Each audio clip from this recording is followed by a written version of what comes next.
ఎన్నికకు బీజేపీ అభ్యర్థి ఎంపికపై దృష్టి సారించింది. కేంద్రంలో అధికారంలో ఉన్న పార్టీ గెలిచి తన సత్తా చాటుకోవాలనుకుంటోంది.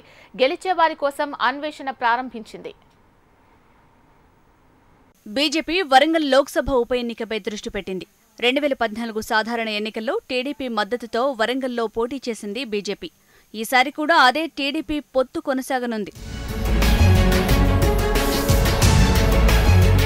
మండలి గ్రాడ్యుయేట్స్ ఉప ఎన్నికల్లో అనుసరించిన వ్యూహాలనే వరంగల్ పార్లమెంటు ఉప ఎన్నికలో అనుసరించాలని బీజేపీ నిర్ణయించింది. ఆ ఎన్నికలకు 6 నెలల ముందుగానే అభ్యర్థులను ప్రకటించి పక్కా ప్రణాళికతో రంగంలోకి దిగి రెండింటిలో ఒక స్థానాన్ని గెలిచింది. వరంగల్ లోక్సభ అభ్యర్థి విషయంలో కూడా అదే పద్ధతి పాటించాలని ప్లాన్ చేస్తోంది. ఇతర పార్టీలతో పాటు రాజకీయ సంబంధం లేని బలమైన అభ్యర్థుల కోసం అన్వేషిస్తోంది.